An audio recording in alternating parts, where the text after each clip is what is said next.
आज है 16 फरवरी 2026 दिन सोमवार। Welcome back to clean news UP. चलिए देखते हैं उत्तर प्रदेश की 25 फटाफट बड़ी खबरों को।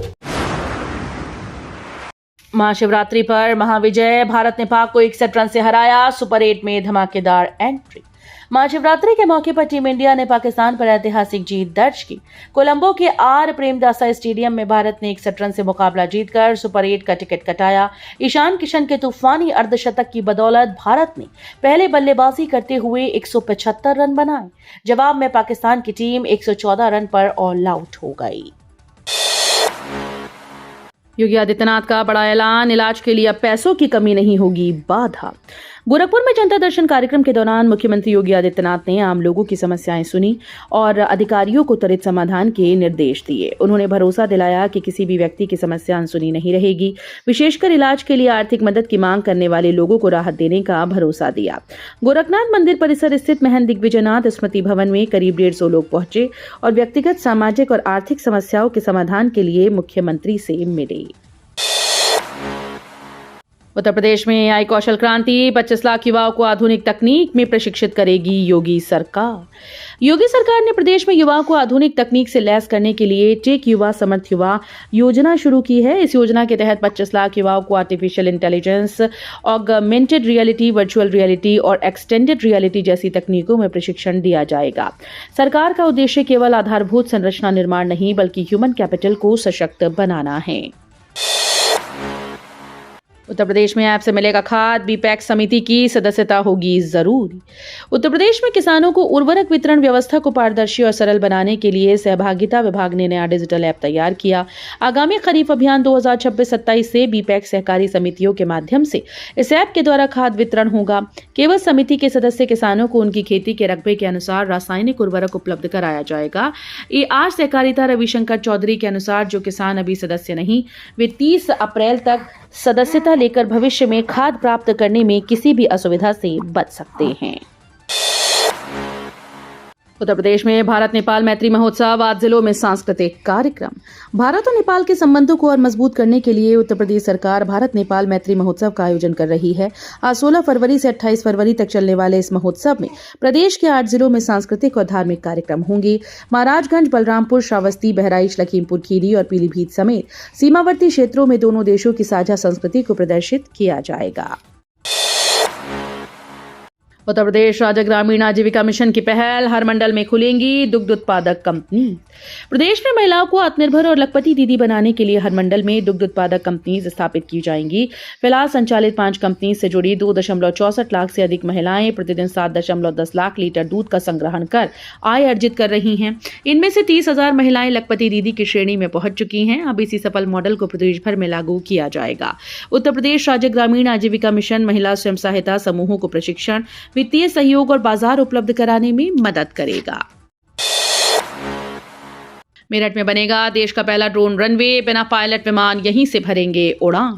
ऑपरेशन सिंदूर के बाद भारत अपनी रक्षा क्षमता को नई मजबूती देने की दिशा में बड़ा कदम उठाने जा रहा है।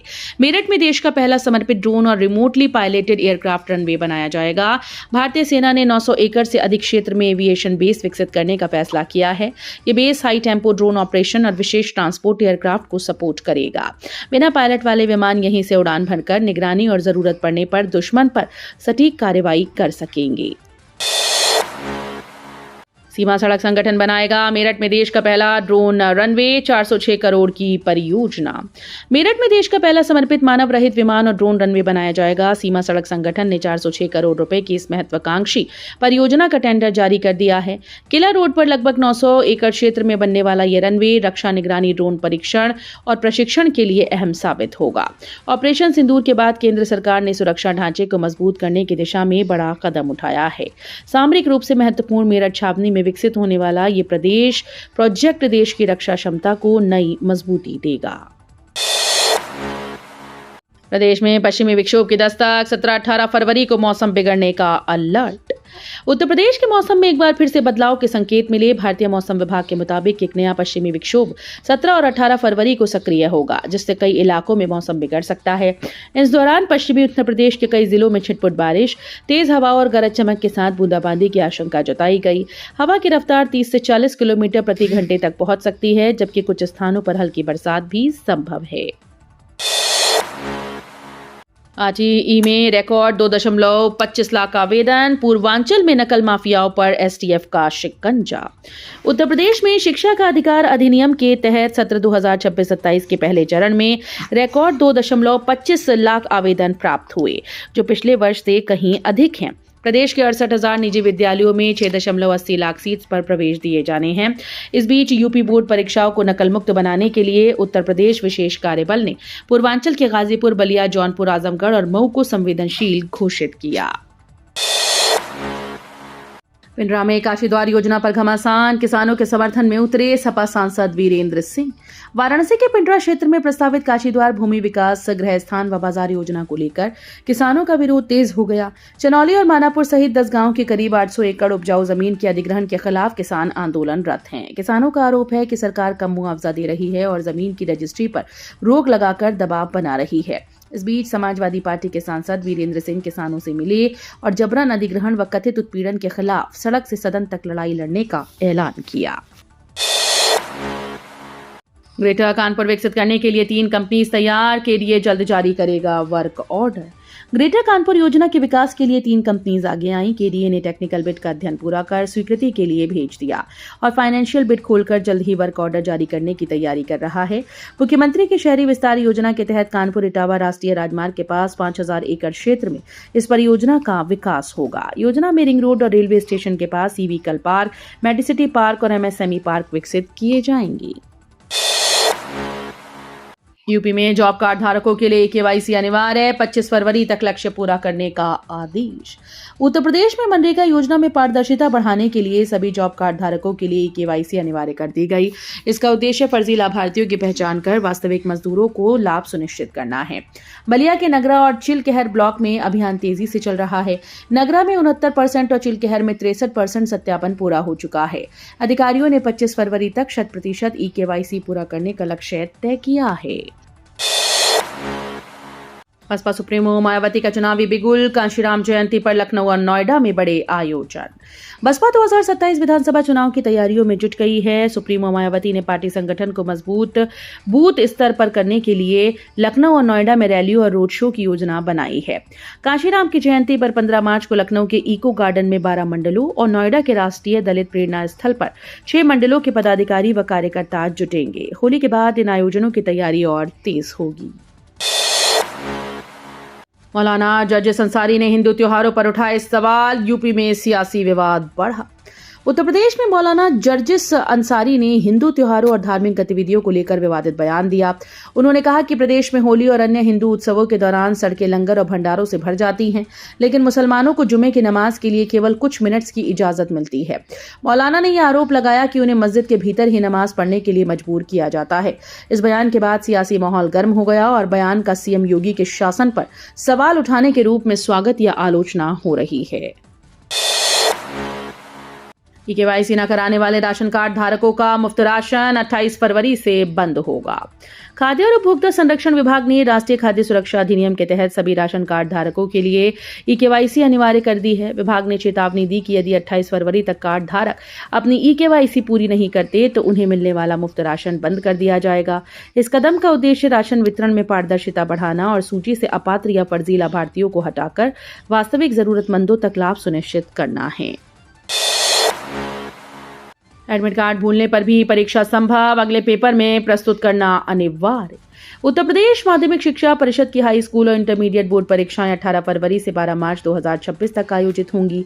छात्रों के एडमिट कार्ड डाउनलोड के लिए उपलब्ध करवा दिए गए हैं। यदि कोई छात्र परीक्षा केंद्र पर प्रवेश पत्र भूल जाता है तो शिक्षक के विवेकानुसार वो परीक्षा दे सकता है। हालांकि अगले पेपर में वो छात्र अपना एडमिट कार्ड अनिवार्य रूप से प्रस्तुत करेगा।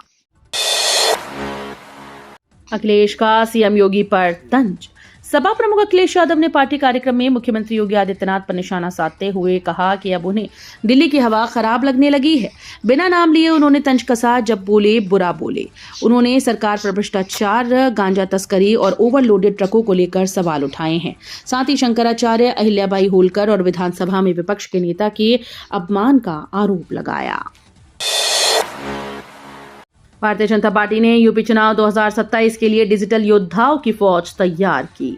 उत्तर प्रदेश विधानसभा चुनाव 2027 की तैयारियां तेज हो गई हैं। सत्ताधारी भारतीय जनता पार्टी ने आधुनिक चुनावी संग्राम के लिए डिजिटल योद्धाओं की फौज बनाने का निर्णय लिया।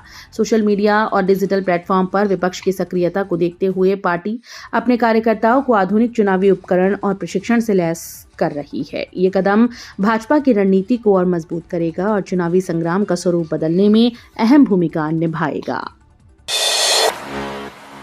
उत्तर प्रदेश माध्यमिक शिक्षा परिषद अब सार्वजनिक करेगा निरस्त प्रमाण पत्रों की सूची। यूपी बोर्ड ने हाई स्कूल और इंटरमीडिएट प्रमाण पत्रों के दुरुपयोग पर सख्ती बढ़ा दी है। अब यदि कोई छात्र दोबारा प्रमाण पत्र हासिल करता है और जांच में मामला सही पाया जाता है तो उसका सर्टिफिकेट निरस्त कर दिया जाएगा। साथ ही इसकी सूचना सार्वजनिक भी की जाएगी। उत्तर प्रदेश माध्यमिक शिक्षा परिषद ने निर्देश जारी किए हैं कि निरस्तीकरण की जानकारी 15 दिनों के भीतर प्रमुख समाचार पत्रों में प्रकाशित की जाए। कानपुर में बढ़ा प्रदूषण संकट, क्रोमियम मरकरी के बाद लेड का खतरा। चमड़ा उद्योग नगरी कानपुर में प्रदूषण का खतरा लगातार बढ़ता जा रहा है। क्रोमियम और मरकरी के बाद अब लेड की मात्रा भी लोगों के खून में मानक से अधिक पाई गई। स्वास्थ्य विभाग की जनवरी रिपोर्ट के अनुसार 586 ब्लड सैंपल में से 10 लोगों में लेड का स्तर ज्यादा मिला, जबकि कई लोगों में क्रोमियम की मात्रा भी अधिक पाई गई। 550 से अधिक लोगों में पहले ही भारी धातुओं की पुष्टि हो चुकी है। नेशनल ग्रीन ट्रिब्यूनल के निर्देश पर जांच का दायरा बढ़ाया गया। मनरेगा के अधूरे कामों का बड़ा बोझ, हजारों मजदूरों का भुगतान अटका। विकसित भारत गारंटी फॉर रोजगार एंड आजीविका मिशन की शुरुआत से पहले मनरेगा के अधूरे कार्य बड़ी चुनौती बनकर सामने आए। महात्मा गांधी राष्ट्रीय ग्रामीण रोजगार गारंटी अधिनियम के तहत पिछले 4 वित्तीय वर्षों में शुरू हुए 12,346 कार्य अब तक पूर्ण नहीं हो सके। इनसे जुड़े 30,000 से अधिक मजदूरों की मजदूरी और करीब 3 करोड़ रुपए की निर्माण सामग्री का भुगतान लंबित है। केंद्रीय माध्यमिक शिक्षा बोर्ड का लखनऊ में क्षेत्रीय कार्यालय 31 जिलों की निगरानी करेगा कंट्रोल रूम। केंद्रीय माध्यमिक शिक्षा बोर्ड ने लखनऊ में अपना नया क्षेत्रीय कार्यालय स्थापित करने का निर्णय लिया। कक्षा 10वीं और 12वीं की बोर्ड परीक्षाएं 17 फरवरी से शुरू हो रही हैं, जिसके मद्देनजर पहली बार राजधानी में कंट्रोल रूम बनाया जा रहा है। इस कंट्रोल रूम से उत्तर प्रदेश के 31 जिलों में आयोजित परीक्षाओं की निगरानी की जाएगी। प्रयागराज के बाद गोमती नगर विस्तार क्षेत्र में ये दूसरा क्षेत्रीय कार्यालय होगा। बोर्ड के अनुसार इससे परीक्षा संचालन अधिक पारदर्शी और व्यवस्थित ढंग से सुनिश्चित किया जा सकेगा। यूपी में साथी पोर्टल से बीजों की पूरी कुंडली उजागर, क्यूआर कोड से किसान करेंगे गुणवत्ता जांच। उत्तर प्रदेश सरकार और अप्रैल से बीज वितरण व्यवस्था में बड़ा डिजिटल बदलाव लागू करने जा रही है। अब सभी बीज व्यवसायियों के लिए साथी पोर्टल पर पंजीकरण और जानकारी अपडेट करना अनिवार्य होगा। इस पोर्टल के जरिए किसान बीज पैकेट पर लगे क्यूआर कोड को स्कैन कर उसकी गुणवत्ता, स्रोत और प्रमाणीकरण की पूरी जानकारी प्राप्त कर सकेंगे। कृषि विभाग ने महाराष्ट्र और केंद्र की टीम के सहयोग से मास्टर ट्रेनर तैयार किए हैं। नो मैपिंग मतदाताओं की जांच शुरू, यूपी बोर्ड व विभागों ने दस्तावेज सत्यापन किया। उत्तर प्रदेश में मतदाता सूची के विशेष गहन पुनरीक्षण के तहत नो मैपिंग श्रेणी में चिन्हित मतदाताओं के दस्तावेजों की जांच शुरू कर दी गई है। 2,87,612 मतदाताओं के नाम, माता पिता और दादा दादी के विवरण 2003 की वोटर लिस्ट में नहीं पाए गए। सत्यापन के लिए हाई स्कूल और इंटरमीडिएट की मार्कशीट यूपी बोर्ड से अन्य दस्तावेज संबंधित विभागों से सत्यापित कराई जा रहे हैं। शिवोहम का महाशिवरात्रि धमाका, 3 दिन के लिए खास टिकट ऑफर। बरेली में 26 फरवरी को होने जा रहे शिवोहम आध्यात्मिक उत्सव को लेकर उत्साह चरम पर है। महाशिवरात्रि के पावन अवसर पर आयोजकों ने 3 दिनों के लिए विशेष टिकट ऑफर की घोषणा की है, जो 17 फरवरी 2026 तक मान्य रहेगा। यह आयोजन भक्ति और आधुनिक तकनीक का अनूठा संगम होगा। कैलाश मानसरोवर से प्रेरित भव्य सजावट, 12 ज्योतिर्लिंगों के एआई दर्शन, डीजे शिवम के साथ शिव तांडव प्रस्तुति और शानदार साउंड व लेजर शो श्रद्धालुओं को दिव्य और अलौकिक अनुभव प्रदान करेंगे। तो ये थी आज की 25 फटाफट बड़ी खबरें। अगर आपको न्यूज पसंद आई हो तो वीडियो को लाइक और शेयर जरूर करें। धन्यवाद।